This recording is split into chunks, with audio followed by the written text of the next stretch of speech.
اللہ رب العزت نے ایک بات کی اور وہ اپنے پیغمبر جناب محمد الرسول اللہ صلی اللہ علیہ وآلہ وصحبہ وسلم کی ذات مقدس کے لیے وما ينطق عن الهوى ان هو الا وحی یوحیٰ،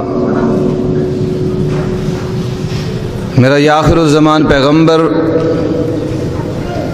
اس کی گفتگو، اس کے ہونٹوں کی جنبش، زبان کی حرکت میں اللہ کی وحی کے بغیر نہیں ہوتی۔ یہ میرا پیغمبر اپنی مرضی سے، اپنے خیال سے، اپنے مزاج سے نہیں بولتا، اپنے اختیار سے، اپنے مزاج سے شریعت اور دین نہیں بناتا، بلکہ میرے پیغمبر کے لیل و نہار، شب و روز، اٹھنا اٹھنا، بیٹھنا، چلنا پھرنا، باتیں کرنا، لوگوں کو دین بتلانا، یہ اللہ کے حکم سے ہے، اللہ کی وحی سے ہے۔ اس بات کی اللہ نے قسم کھائی ہے۔ اگر اللہ قسم نہ کھائے تو ومن اصدق من اللہ حدیثا ومن اصدق من اللہ قیلا، حضور یہ بات اللہ سے سچی بات کون کر سکتا ہے؟ لیکن تاکید کے لیے، لوگوں کو یہ بات سمجھانے کے لیے کہ کوئی شخص میرے پیغمبر کی بات کو معمولی بات نہ لے لے، اس کو ہلکا نہ جانے، بلکہ میرے پیغمبر کی ہر بات، اس کی گفتار، اس کے اذکار، اس کے لیل النہار میں اللہ کی وحی کے مطابق ہے۔ اللہ رب العزت نے دوسرے مقام پر اسی بات کا تذکرہ کیا، فرمایا وَلَوْ تَقَوَّلَ عَلَيْنَا بَعْضَ الْأَقَاوِيلِ، میرا یہ آخر الزمان پیغمبر جناب محمد الرسول اللہ صلی اللہ علیہ وآلہ وصحبہ وسلم، اگر میں اللہ کی طرف کوئی بات منسوب کرتے، کوئی ایسی بات کہہ دیتے اور اس کو دین و شریعت بنا دیتے، اور وہ میں اللہ نے نہ کہی ہوتی، وَلَوْ تَقَوَّلَ عَلَيْنَا بَعْضَ الْأَقَاوِيلِ لَأَخَذْنَا مِنْهُ بِالْيَمِينِ ثُمَّ لَقَطَعْنَا مِنْهُ الْوَتِينَ فَمَا مِنْكُمْ مِنْ أَحَدٍ عَنْهُ حَاجِزِينَ۔ فرمایا پھر کیا ہوتا؟ پھر میں اپنے پیغمبر کو دہنے ہاتھ سے پکڑتا۔ یہاں تمثیلاً دہنا ہاتھ کا تذکرہ کیا، اللہ کے دونوں ہاتھ دہنے ہیں۔ قوت مراد ہے کہ میں بڑی قوت سے اپنے پیغمبر کو پکڑتا، اور صرف پکڑتا ہی نہیں، ثم لقطعنا منہ الوتین، میں اپنے پیغمبر کی شاہ رگ کو کاٹ دیتا۔ اور فرمایا کہ یہ آپ کے سب کے، ابو بکر، عمر، عثمان، علی، طلحہ و زبیر، یہ سب آپ کے سامنے ہوتا، کوئی اوہجل نہ ہوتا، تم دیکھتے کہ میرا پیغمبر میری طرف کوئی بات منسوب کرے اور وہ بات میں نے نہ کہی ہو، فرمایا کہ میں اس کی رگے جان کو کاٹ کے رکھ دیتا، اس کی گردن کو مار دیتا۔ کتنی بڑی بات، کتنی بڑی ضمانت اللہ نے اپنے پیغمبر کی دے دی، جہاں کہا وَمَا يَنطِقُ عَنِ الْهَوَىٰ، کہ میرا پیغمبر اپنی ہوا سے، اپنے خیال سے، اپنے مزاج سے نہیں، اپنی سوچ سے نہیں بولتا۔ وَمَا يَنطِقُ عَنِ الْهَوَىٰ إِنْ هُوَ إِلَّا وَحْيٌ يُوحَىٰ، اس کی تفصیل کو یہاں بیان کر دیا، اور دوسرے مقام پر فرمایا اِنَّا أَرْسَلْنَاكَ شَاهِدًا وَمُبَشِّرًا وَنَذِيرًا وَدَاعِيًا إِلَى اللَّهِ بِإِذْنِهِ، سنو میرے پیغمبر کا میری طرف بلانا، داعِيًا إِلَى اللَّهِ بِإِذْنِهِ، اپنے خیال اور اپنے مزاج سے نہیں ہے، بلکہ میں اللہ کی طرف اس کا بلانا میرے ہی حکم سے ہے، اپنے خیالات سے نہیں ہے، اپنی فکر سے نہیں ہے، کہ جو جی میں آیا، جس کو اچھا سمجھا، جس کو جی سمجھا کہ یہ بہت اچھا عمل ہے، میرے پیغمبر نے اس کو رائج کر دیا۔ نہیں، ایسا نہیں ہے، بلکہ ایسا ہے کہ وَدَاعِيًا إِلَى اللَّهِ بِإِذْنِهِ، ڈراتا ہے تو اللہ کے حکم سے، بشارتیں دیتا ہے تو اللہ کے حکم سے، اور اللہ کی طرف بلاتا ہے تو بھی اللہ ہی کے حکم سے بلاتا ہے۔ اپنے خیال سے اپنے مزاج سے نہیں بلاتا۔ اللہ رب العزت نے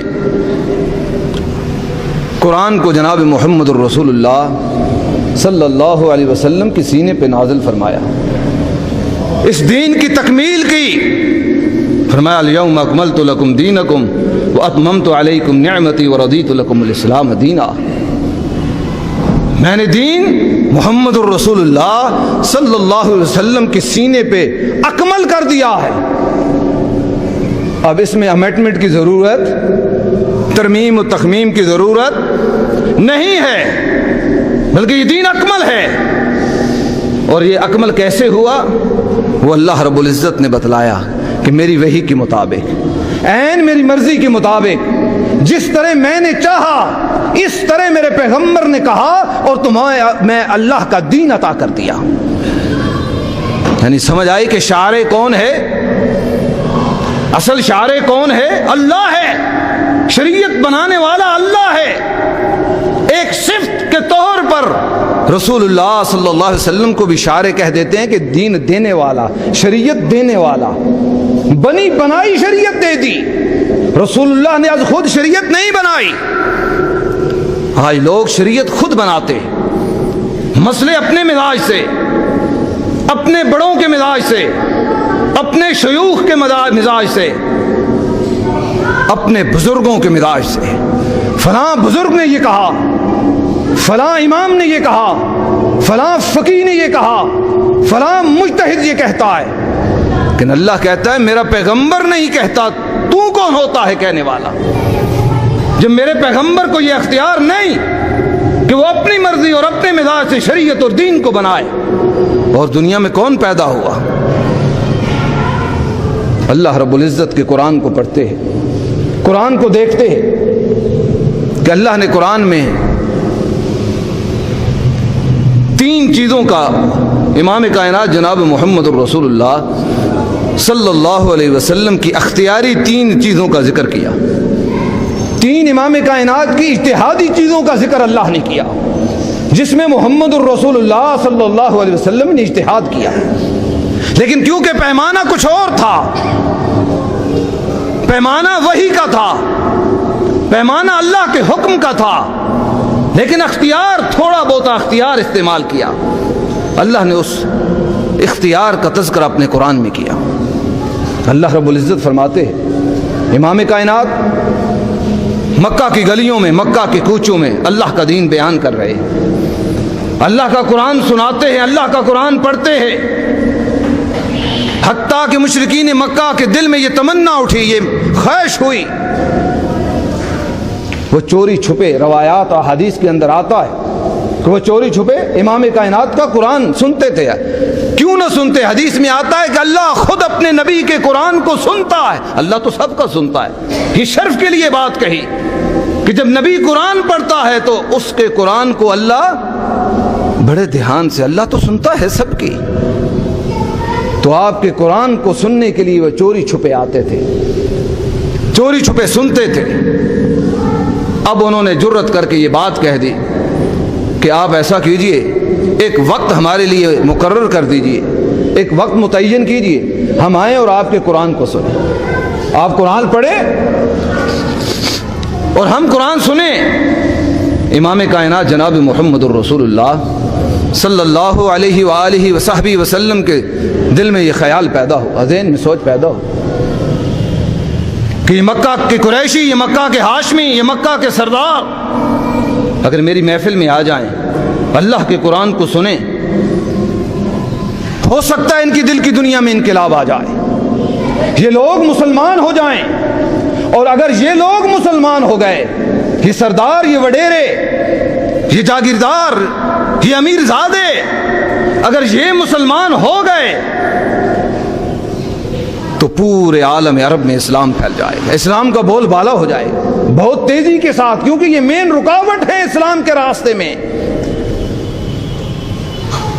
تو امام کائنات جناب محمد الرسول اللہ صلی اللہ علیہ وسلم نے ان کو وعدہ دے دیا، لیکن انہوں نے ایک شرط عائد کی، انہوں نے ایک شرط عائد کی کہ دیکھو جب ہم آپ کی محفل میں بیٹھے ہو، جب ہم آئیں تو تمہارے غریب صحابہ، تمہارے یہ لاچار صحابہ، یہ تمہارے مسافر غریب الدیار صحابہ، کسی کے پاؤں میں جوتا نہیں، کسی کے سر پہ کپڑا نہیں، کسی کے پاس ایک کپڑا ہے، کسی کے پاس دو ہیں، یہ مساکین، یہ فقراء، جب ہم آئیں، ہم سردار ہیں، ہم چودھری ہیں، ہم وڈیرے ہیں، ہم ہاشمی ہیں، ہم قریشی ہیں، ہمیں یہ زیبا نہیں دیتا، ہمیں آر آتی ہے ان غریبوں کے ساتھ بیٹھتے ہوئے، ان مساکین و فقراء کے ساتھ بیٹھتے ہوئے۔ ہماری شرط یہ ہے کہ جب ہم آئیں تو ہماری محفل میں، آپ کی محفل میں یہ بیٹھے ہوئے نہ ہو، ہم تنہا آپ کا قرآن سننا چاہتے ہیں۔ امام کائنات کے ذہن میں خیال آیا یہ لوگ مسلمان ہو جائیں گے، پورے عالم عرب میں اسلام پھیل جائے گا۔ کتنی پاکیزہ سوچ تھی، کتنی اعلیٰ سوچ پیغمبر کی۔ وعدہ کر لیا کہ جب تم آؤ گے تو میری محفل میں میرے یہ غریب صحابہ نہیں آئیں گے، جب تم ہوگے یہ نہیں بیٹھیں گے۔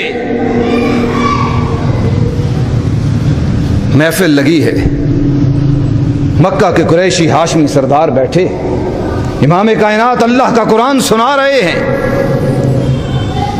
کہ اسی اثنا میں، اسی محفل کے وعدے کو توڑتے ہوئے، آپ کے عہد و پیمان کو توڑتے ہوئے، نبی کے غریب صحابی، غریب الدیار صحابی، مسکین صحابی آپ کی محفل میں داخل ہوتا ہے، آنکھوں سے نابینا ہیں۔ عبداللہ ابن ام مکتوم رضی اللہ تعالی عنہ آپ کی محفل میں آتے، کہتے علمنی مما علمک اللہ یا رسول اللہ، اے اللہ کے رسول مجھے اس علم سے عنایت کیجئے جو علم آپ کو اللہ نے عطا کیا ہے۔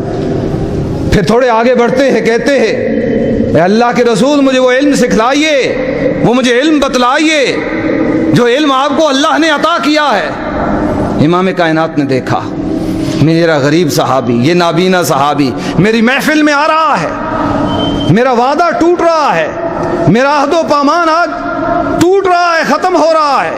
میں نے وعدہ تو یہ کیا تھا کہ جب تم آؤ گے میرے یہ غریب صحابہ میری محفل میں نہیں آئیں گے۔ امام کائنات نے دیکھا، آپ نے ناراضگی سے چہرہ پھیر لیا، آپ نے اپنے منہ اپنے اس صحابی سے پھیر لیا، آپ کی نبوت کی جبین پہ سلوٹیں پڑیں، ادھر چہرہ پھیرا تھا، ادھر نبوت کی جبین پہ سلوٹیں پڑی تھی، ادھر آسمان کی بلندیوں کو جبریل نے چھوڑا، قرآن لے کر محمد الرسول اللہ صلی اللہ علیہ وسلم کے سینے پہ اترا، عبس وتولی ان جاءہ الاعمی۔ میرے پیغمبر آپ کی نبوت کی جبین پہ سلوٹیں پڑی، آپ نے ناراضگی سے چہرہ پھیرا کہ آپ کی محفل میں ایک میرا غریب بندہ آیا، اس غریب کے لیے، ان مکہ کے قریشی اور ہاشمیوں کی خاطر اس غریب سے آپ نے منہ پھیر لیا۔ اللہ نے فوراً روک دیا۔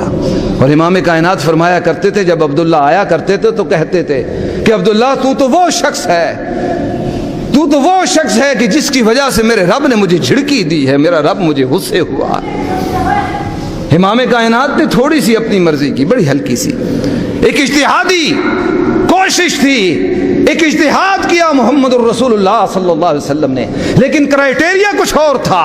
وما ينطق عن الهوى ان هو الا وحی یوحی کا کرائٹیریا تھا، اس میں سے اے ہلکا سا وہاں سے نکلنے اپنا اجتہاد کیا جس کو شریعت نے اجازت دی تھی۔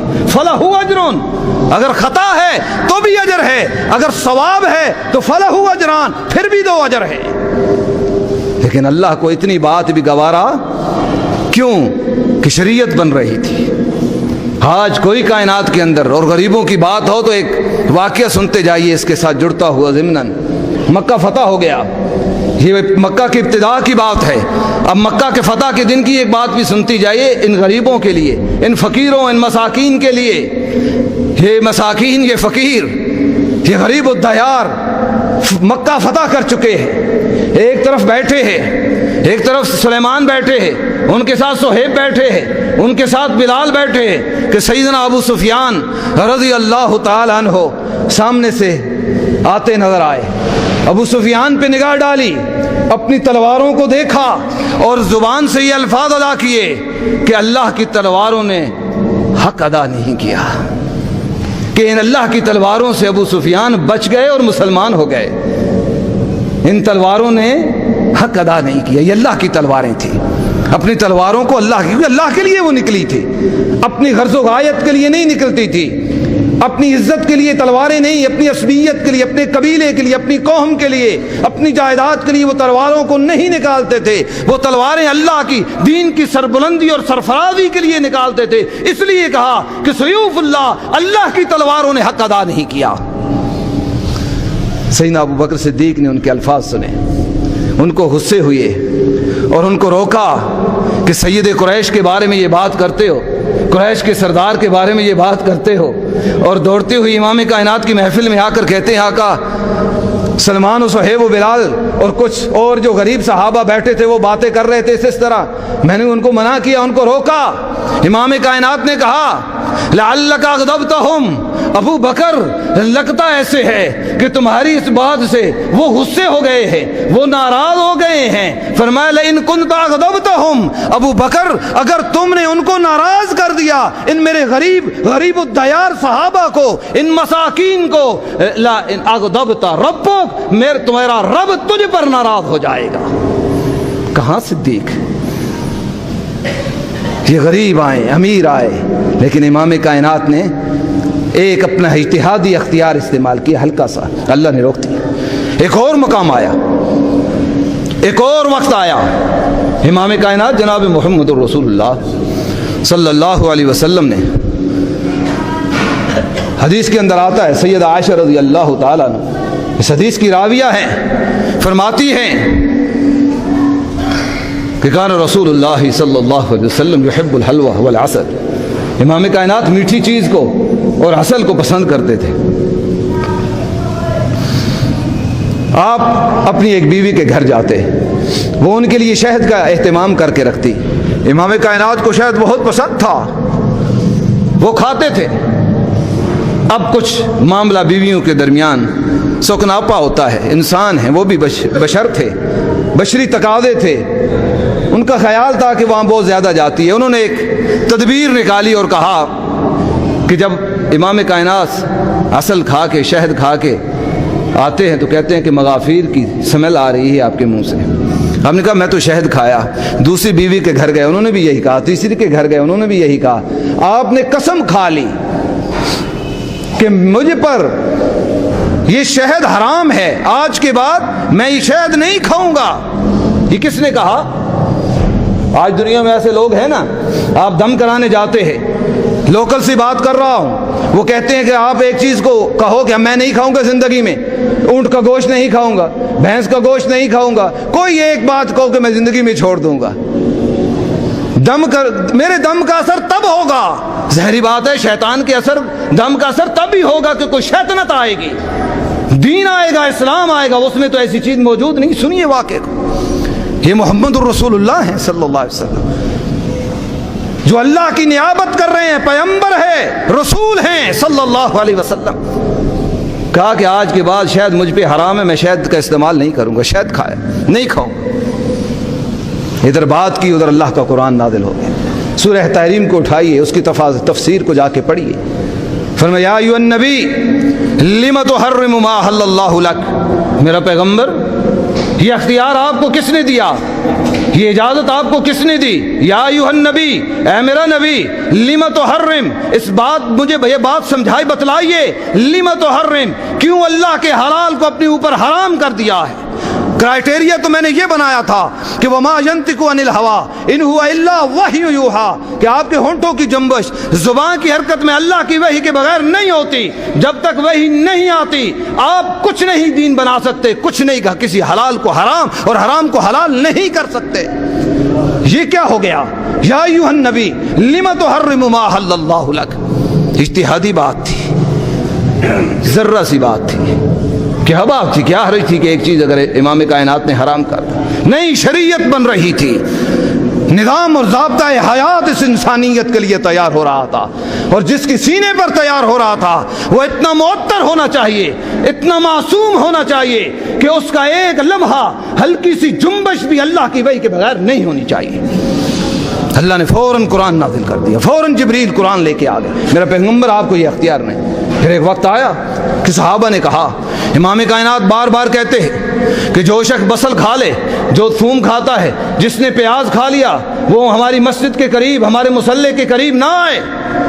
پیاز کھا کر، تھوم کھا کر مسجد میں مت آؤ، ہماری مسجد میں، مسجد نبوی میں، میری مسجد میں مت آؤ، کسی مسجد میں جانا ممنوع۔ یہ امام کائنات بار بار کہہ رہے ہیں۔ صحابہ نے التجا کی، صحابہ نے کہا آقا اس کو اگر آپ ہمارے اوپر حرام کر دیں تو بہتر ہے، کہ ہم بھولے سے کھا جاتے ہیں، غلطی ہو سکتی ہے، جب کھا چکیں گے تو خیال آئے گا اوہ ہم نے تو کھا لیا، پھر پچھتاوا ہوگا، لیکن جب حرام ہوگا تو ہاتھ ہی نہیں لگے گا، اس کو ہاتھ ہی نہیں لگائیں گے۔ فرمایا لیس لی تحریما، یہ اختیار میں محمد کے پاس نہیں ہے صلی اللہ علیہ وسلم کہ اللہ کے حلال کردہ چیزوں کو حرام کرتا پھرے۔ جس کو اللہ نے حلال کیا ہے میں اس کو حرام کیسے کر سکتا ہوں؟ یہ اختیار میرے پاس نہیں۔ سوچئے، غور کیجئے لوگوں کہ اگر وہ اختیار، حلت و حرمت کا اختیار کائنات کے امام پیغمبر اور رسول کے پاس نہیں ہے، وہ بھی اختیار صرف اللہ کے پاس ہے۔ شریعت کو بنانا، شریعت نازل کرنا، شریعت دینا، یہ صرف اللہ کا کام ہے۔ اور محمد الرسول اللہ صلی اللہ علیہ وسلم یہ سمجھا رہے ہیں کہ میں ایلچی ہوں، میں رسول ہوں، میں پیغمبر ہوں، میں بنی بنائی شریعت تمہیں دیتا ہوں، اپنی مرضی سے شریعت نہیں بناتا۔ اس لیے تو امام کائنات نے کہا تھا کہ لوگوں ایک وقت آئے گا، رجل شبعان، ایک پیٹ بھرا ہوا شخص تکیہ علی اریکتہ، اپنے تکیے پہ ٹیک لگائے ہوئے بیٹھا ہوگا، میرا فرمان اس کے سامنے پیش کیا جائے گا، میری حدیث اس کو دی جائے گی، میرا فرمان اس کو سنایا جائے گا، اور کہے گا فما وجدت فی القرآن، جو ہم قرآن میں پائیں گے اس کو حلال جانیں گے، جس کو قرآن نے حلال کہا ہم اس کو قرآن حلال کہیں گے، جس کو قرآن نے حرام کہا ہم اس کو حرام کہیں گے۔ فرمایا سنو، ہر زیناب اور گھریلو گدا یہ حرام ہے اور یہ کتاب اللہ میں نہیں ہے۔ فرمایا کہ جاؤ، میں تمہیں یہ بتلا رہا ہوں، پیشن گوئی کر رہا ہوں کہ تم پر ایک زمانہ آنے والا ہے، ایک شخص آئے گا، ایک گروہ آئے گا، ایک جماعت آئے گی جو میری حدیث کا انکار کرے گی۔ فرمایا مجھے تو اس جیسا دیا گیا جیسا قرآن ہے، مثلہ معہ، یہ میری جو بات ہے یہ بھی اس کی مثل ہے، کتاب اللہ، قرآن اور حدیث، فرمایا مثل ہے، ایک جیسے، ان میں کوئی فرق نہیں، قرآن بھی اللہ کی وحی ہے اور میرا فرمان بھی اللہ کی وحی ہے۔ امام کائنات جناب محمد الرسول اللہ صلی اللہ علیہ وسلم نے، کچھ یہودی آتے ہیں آپ سے سوال کرتے ہیں، عیسائیوں نے، یہودی اہل کتاب نے آپ سے سوال کیا اور اصحاب کہف کے بارے میں پوچھتے ہیں کہ اصحاب کہف کے بارے میں بتلائیے کہ ان کی تعداد کتنی تھی۔ امام کائنات جناب محمد الرسول اللہ صلی اللہ علیہ وسلم نے فرمایا کہ کل میں آپ کو بتلاؤں، اس کا جواب کل دوں گا۔ پھر کل نہیں آئی۔ روایات کے اندر آتا ہے، حدیث کے اندر 15 دن اللہ کی وحی نازل نہیں ہوئی۔ کتنی؟ 15 دن اللہ کی وحی نہیں آئی۔ امام کائنات نے کل کا وعدہ کیا، اب کل نہیں آئی، 15 دن بیت گئے، 15 دن کے بعد وحی نازل ہوتی ہے۔ اصحاب کہف کی فکس تعداد نہیں بتلائی گئی، بس یہ کہہ دیا سیقولون ثلاثۃ رابعہم کلبہم ویقولون خمسۃ سادسہم کلبہم رجما بالغیب ویقولون سبعۃ ثامنہم کلبہم، بس کہہ دیا 3 تھے، چوتھا ان کا کتا تھا، 5 تھے، چھٹا ان کا کتا تھا، 7 تھے، 8واں ان کا کتا تھا، بس اتنا بتلا دیجئے۔ فکس تعداد نہیں بتلائی کہ 3 تھے اور چوتھا ان کا کتا تھا، یا 5 تھے اور چھٹا ان کا کتا تھا، یا 7 تھے 8واں نہیں بتلایا۔ فرمایا 3 میں سے کچھ ایک تھا، بس اتنا بتلائیے۔ اور اگلی بات جو اللہ نے کہی کہ 15 دن وحی نہ آنے کی وجہ کیا ہے، وَلَا تَقُولَنَّ لِشَيْءٍ إِنِّي فَاعِلٌ ذَلِكَ غَدًا، میرا پیغمبر آج کے بعد کبھی آپ سے ایسا نہ ہو جائے کہ آپ بات کریں کہ میں یہ کام کل کروں گا تو آپ کی زبان سے انشاءاللہ ادا نہ ہو۔ فرمایا ایسا نہیں، امام کائنات نے کہا تھا کل بتلاؤں گا، لیکن انشاءاللہ بھول گئے کہنا۔ کیا؟ انشاءاللہ کہنا۔ دیکھیں قرآن شریعت بن رہی ہے، محمد الرسول اللہ کے سینے پہ نازل ہو رہی ہے، تھوڑا تھوڑا اجتہاد، تھوڑا تھوڑا اختیار جو محمد الرسول اللہ سے اللہ نے خود اختیار کروایا، اور دنیا والوں کو یہ سمجھانے کے لیے کہ یہ میرا پیغمبر بھی شریعت کے اندر اپنی مرضی اور اپنے مزاج سے کچھ نہ ایڈ کر سکتا ہے نہ کچھ نکال سکتا ہے۔ اگر ایڈ کرے گا تو بھی میری وحی کے مطابق، اگر نکالے گا تو بھی میری وحی کے مطابق، جو کچھ کرے گا میری وحی کے مطابق کرے گا، میری وحی کے علاوہ کچھ کر۔ فرمایا وَلَا تَقُولَنَّ لِشَيْءٍ إِنِّي فَاعِلٌ ذَلِكَ غَدًا، میرا پیغمبر آج کے بعد آپ کبھی یہ نہیں کہیں گے، ہرگز یہ نہیں کہیں گے کہ کل میں یہ کروں گا۔ جب بھی آپ کہیں گے اِلَّا إِن يَشَاءَ اللَّهُ، اگر اللہ نے چاہا تو، انشاءاللہ اگر اللہ نے چاہا تو یہ کام ہوگا۔ اور حدیث کے اندر آتا ہے، صحیح کے اندر، صحیحین کے اندر موجود ہے، نبی علیہ الصلوۃ والسلام کا فرمان، فرمایا کہ سیدنا سلیمان علیہ الصلوۃ والسلام کی 90 بیویاں تھیں، کسی میں 70 کی روایت ملتی ہے۔ سیدنا سلیمان علیہ الصلوۃ والسلام کہتے ہیں میں رات کو ان سب بیویوں کے پاس جاؤں گا، جو ان سے بچے پیدا ہوں گے میں اللہ کے راستے میں اس قافلے کو نکالوں گا، ان کو مجاہد بناؤں گا، اللہ کے راستے میں یہ جہاد کریں گے۔ یہ کہہ دیا، اپنی بیویوں کے پاس گئے، حدیث کے الفاظ، امام کائنات کا فرمان، لیکن جب پیدائش کا وقت آیا صرف ایک بیوی نے بچہ جنا، اور وہ بچہ بھی آدھا تھا، معذور تھا، وہ بھی مکمل نہ تھا، اور امام کائنات کا فرمان کہ سیدنا سلیمان انشاءاللہ کہنا بھول گئے تھے۔ انشاءاللہ حدیث کے اندر آتا ہے، صحابہ اکرام فرماتے ہیں کہ اگر کوئی شخص قسم دیتا ہے اور انشاءاللہ ساتھ کہہ دیتا ہے اور وہ قسم پوری نہیں کر سکتا تو وہ قسم کا کفارہ اسے دینے کی ضرورت نہیں ہے۔ امام کائنات بیٹھے ہیں، انشاءاللہ کے حوالے سے بات نہیں، آج ہم کہتے ہیں کل آ جائیں گے، پرسوں آ جائیں، یہ کام کر دیں گے، یہ ہو جائے گا، کبھی ہماری زبان سے انشاءاللہ نہیں نکلا، محمد الرسول اللہ کی زبان سے انشاءاللہ نہیں نکلا، 15 دن وہی نہیں آئی۔ امام کائنات نے اپنے ممبر کے لیے صحابہ کو فرمایا میرا ممبر بنانا ہے، کون بنائے گا؟ ایک صحابی کھڑے ہوتے ہیں، اللہ کے رسول میں بناؤں گا۔ فرمایا آپ بناؤ گے؟ فرمایا میں بناؤں گا۔ فرمایا بیٹھ جاؤ۔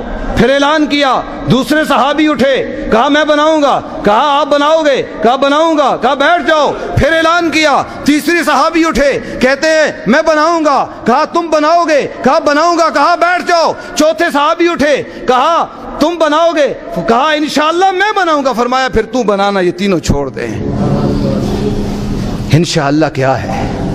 حتیٰ کہ یاجوج ماجوج کے بارے میں آتا ہے حدیث کے اندر، روزانہ وہ زبر الحدید جو ہے، وہ دیوار جو ہے، وہ اس کو چاٹتے ہیں، اس کی کھدائی کرتے ہیں، جب بالشت رہ جاتی ہے تو کہتے ہیں کل کریں گے، پھر اللہ اس کو پھر صبح تک ملا دیتا ہے، پھر وہ اسی طرح کرتے ہیں، پھر کل کی بات کرتے ہیں، حتیٰ کہ فرمایا قیامت کے قریب وہ وقت آئے گا جب اللہ کو منظور ہوگا، جب اللہ کا وعدہ آئے گا تو اس وقت ان کی زبان سے یہ الفاظ نکلیں گے انشاءاللہ کل کریں گے۔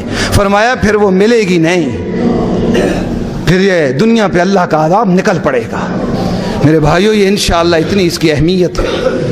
جو بات کرنا چاہ رہا تھا وہ یہ تھی کہ لوگوں، محمد الرسول اللہ صلی اللہ علیہ وسلم نے جو دین پیش کیا، جو شریعت پیش کی، وہ اپنی طرف اور اپنے مزاج سے نہیں تھی، بلکہ اللہ کا دین، اللہ کی شریعت تھی، اور جو اللہ نے محمد الرسول اللہ کے سینے پر نازل کی، اللہ کے قرآن نے واضح کر دیا۔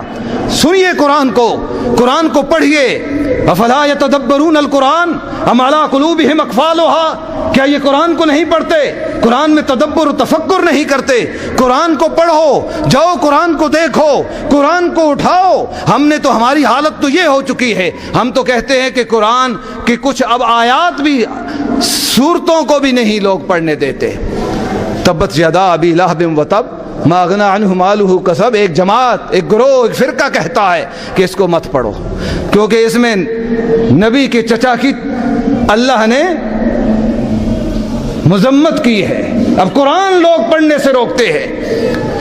عجیب بات ہے، شرک کی آیات ہیں، لوگ کہتے ہیں مت پڑھو کہ اس میں اولیاء کی توہین ہے۔ بھئی اولیاء رحمان کی توہین قرآن پڑھنے سے ہو سکتی ہے؟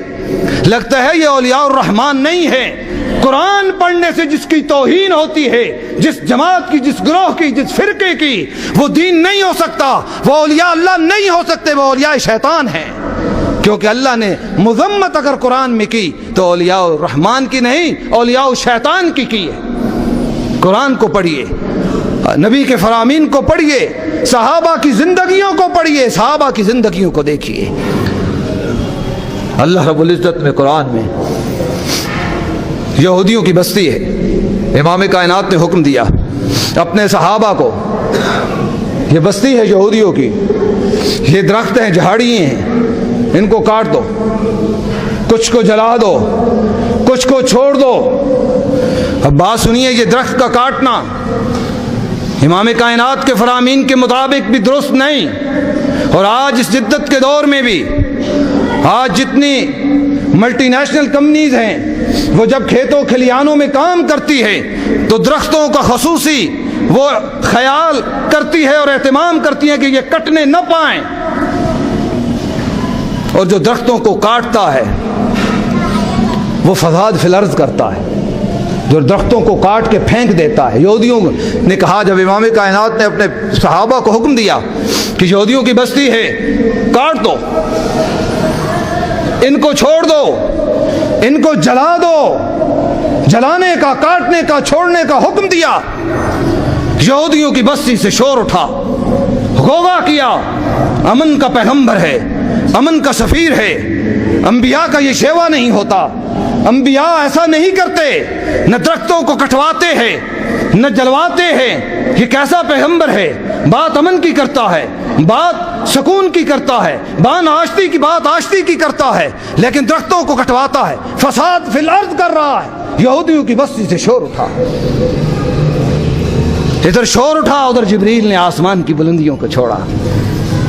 اور قرآن سورہ حشر کی آیات کو پڑھیے گا، اللہ کہتا ہے ما قطعتم من لینۃ ما قطعتم من لینۃ او ترکتموها قائمۃ علی اصولها، ما قطعتم من لینۃ، جو جھاڑیاں آپ نے کاٹی، ما قطعتم من لینۃ او ترکتموها قائمۃ علی اصولها، اور جن کو آپ نے چھوڑا فباذن اللہ، یہ سب کچھ میں اللہ کے حکم سے تھا، میں نے کہا تھا۔ قرآن کی کوئی آیت دکھائیے، پورے قرآن کو پڑھیے اور قرآن میں سے کوئی ایک آیت پیش کیجئے کہ اللہ نے کہا ہے کہ میں نے کہا تھا۔ اس آیہ مبارکہ کے علاوہ پورے قرآن سے کوئی آیہ مبارکہ لے کر آئیے کہ جس میں اللہ نے حکم دیا ہو اور محمد الرسول اللہ نے جھاڑیوں کو کٹوایا اور چھوڑا ہو۔ نہیں، پورے قرآن میں نہیں ملے گا سوائے اس آیہ مبارکہ کے کہ ما قطعتم من لینۃ او ترکتموها قائمۃ علی اصولها فباذن اللہ، جو آپ نے کٹوائیں، جو آپ نے چھڑوائیں، یہ سب میں اللہ کے حکم سے تھی۔ کس کے حکم سے؟ میں اللہ کے حکم سے تھی۔ محمد الرسول اللہ کا ہر عمل، محمد الرسول اللہ کا ہر فعل، میرے دوستوں اور بزرگوں، یہ اللہ کے حکم سے ہے۔ امام کائنات کی حرکات و سکنات، آپ کا اٹھنا اور بیٹھنا، آپ کا چلنا اور پھرنا، حتیٰ کہ سیدہ فرماتی ہے ام المومنین امی عائشہ رضی اللہ تعالیٰ عنہ کہ فرمایا ایک دن امام کائنات میرے پاس سو رہے ہیں، رات کو اٹھے، میں نے دیکھا امام کائنات میرے بستر سے اٹھ کے جا رہے ہیں، دروازے سے باہر نکلے، فرمایا میں بھی پیچھے پیچھے چلی، میرے ذہن میں خیال آیا کہ ہو سکتا ہے آج باری تو میری ہے، لیکن امام کائنات چپکے سے چھپ کر کسی اور بیوی کے گھر جانا چاہتے ہیں۔ گھر سے نکلے، میں پیچھے نکلی، پیچھے چلتی گئی حتیٰ کہ بقیع غرقت میں پہنچے، بقیع کے اندر، بقیع قبرستان میں پہنچتے ہیں، وہاں پہنچ کر میں کیا دیکھا کہ ان کے لیے، اہل البقیع کے لیے دعا کی جا رہی ہے، امت کے لیے دعا کی جا رہی ہے۔ فرمایا دعا کر رہے ہیں، جب دعا ختم کی میں پلٹی، امام کائنات پلٹے، فرمایا میں تیز چلی، امام کائنات میرے پیچھے تیز چلے، میں دوڑی، امام کائنات میرے پیچھے دوڑے، حتیٰ کہ میں اپنے گھر میں بستر پہ جا کے لیٹ گئی۔ امام کائنات دوڑ رہے ہیں، پتہ نہیں ان کے آگے کیا جا رہا ہے، حدیث کو پڑھیے اور احادیث کو اس طرح پڑھیے کہ احادیث ہمیں سمجھ آ جائیں، ہمارے دل پر اثر کر جائیں۔ محمد الرسول اللہ کے آگے ایک ہیولا جا رہا ہے، ان کو پتہ نہیں کون جا رہا ہے، رات کی تاریکی ہے، اندھیرا ہے، ظلمت ہے، اور امام کائنات کو پتہ نہیں میرے آگے جا کون رہا ہے۔ بات سمجھ آئی ہے نہیں آئی؟ کاش کہ ہمارا عقیدہ بن جائے، اللہ ہمارے عقیدوں کو درست کر دے۔ فرمایا بستر پہ پہنچے، امام کائنات میرے پاس لیٹے، میری سانس پھولی ہوئی تھی، مجھ سے پوچھا، میں نے چاہا کہ نہ بتاؤں، لیکن امام کائنات نے فرمایا عائشہ بتا دے، بول دے، نبنی العلیم الخبیر، اگر تو نہیں بتائے گی تو میرا رب مجھے علیم الخبیر بتا دے گا، سچ سچ بول دے، یہ سانس کیوں پھولی ہوئی ہے؟ تو سیدہ کہتی ہے آقا یہ ماجرا ہے۔ فرمایا جبریل، سینے میں مکہ مارا، سیدہ عائشہ کے سینے میں مکہ مارا اور کہا کہ جبریل آئے تھے، سنیے بات کو، جبریل آئے تھے، گھر کے باہر سے مجھے آواز دی، گھر اندر نہیں آئے، کہ میں اور آپ لیٹے تھے اکٹھے،